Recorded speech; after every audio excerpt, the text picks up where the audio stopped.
傳承計劃裏邊咧，其實由2017年開始嘅。當其時咧，我哋嘅警隊咧係覺得咧，同多啲學校咧，多啲年青人咧溝通。咁我哋諗到呢個平台就係用傳承計劃呢個工作去做。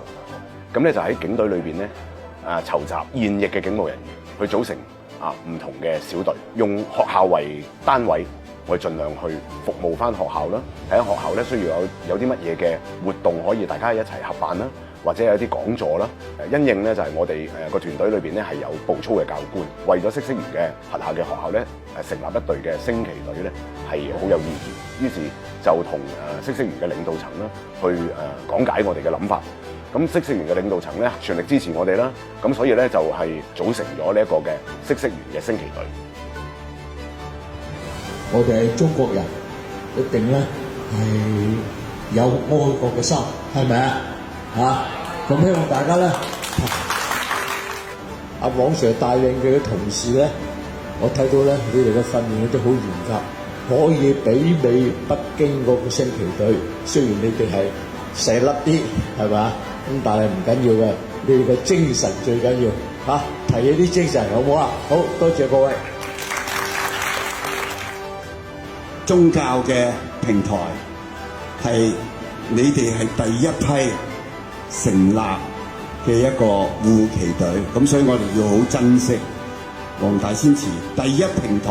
我哋會將成個平台封咗，然後做一個護旗隊嘅成立典禮。咁大家再次俾啲掌聲，我哋所有嘅教官，在座所有嘅教官，多謝晒你哋。OK， 咁祝大家咧一切順利，好唔好啊 ？OK。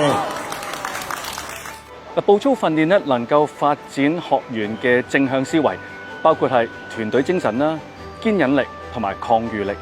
而透過中式隊列同埋升旗嘅訓練，更加能夠加強學員嘅國民身份認同，同埋彰顯民族情感。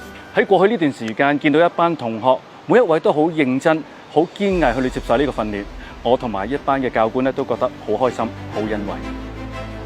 每一個制服團隊會揀2個人出嚟咯。睇過呢個簡介之後，就覺得好似都幾好玩，同埋可以接觸到更加唔同嘅新事物，所以就參加呢個護旗隊。咁我就希望可以代表我嘅學校啦，海道中學啦，喺嗇色園嘅護旗隊嗰度就正式咁樣可以去升一次旗咁樣嘅。我希望就係可以將呢度學到嘅嘢，可以帶翻海豐中學，再教翻一班細嘅師弟妹，可以教翻佢哋一齊去學點樣升旗，同埋喺學校裡面幫手升旗咯。我想。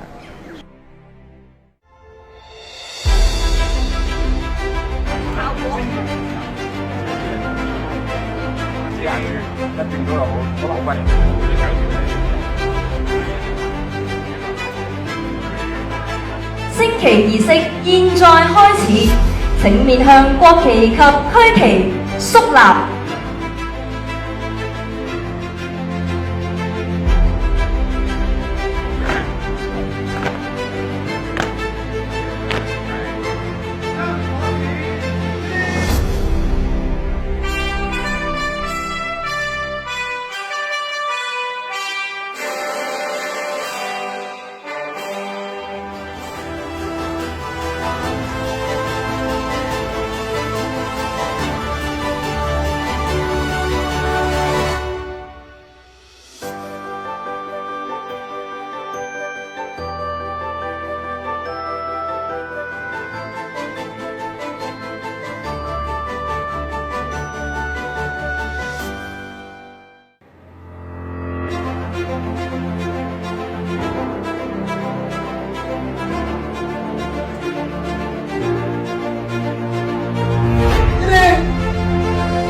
事、各位友好嘅嘉賓、各位各區嘅校長同埋我哋啲道長，大家好！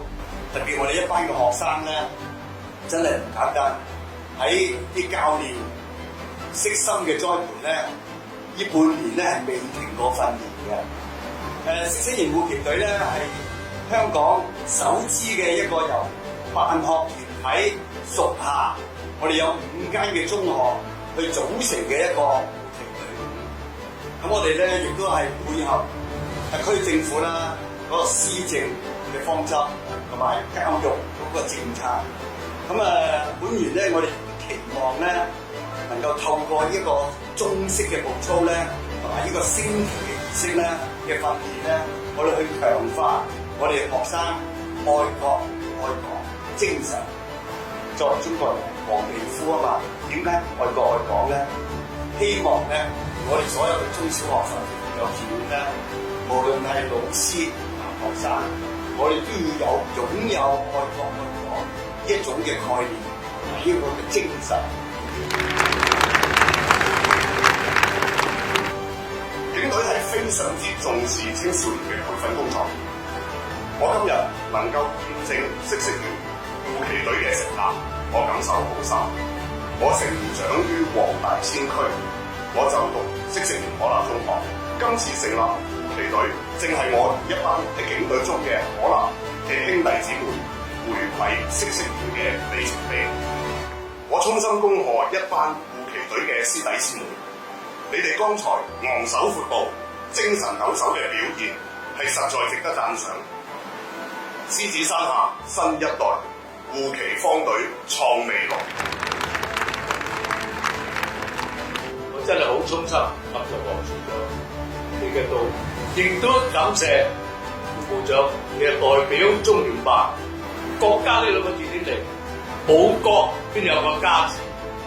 嗇色園好多嘢，譬如話喺宗教上似乎好威，但係我認為最開心國旗。我希望身為中國人，不論你去到任何嘅地方，每個人有自己嘅信仰，每個人有自己嘅生活方式，但係唔好忘記啦，我哋中國人一定係愛國。嗇色園唔係淨係拿住個拎拎查查嚟念經，我哋係一個人嚟嘅啫，咪天地，我哋人喺中間做翻人嘅本分。咁我哋咧係中國人，就一定愛翻自己國家。多謝各位。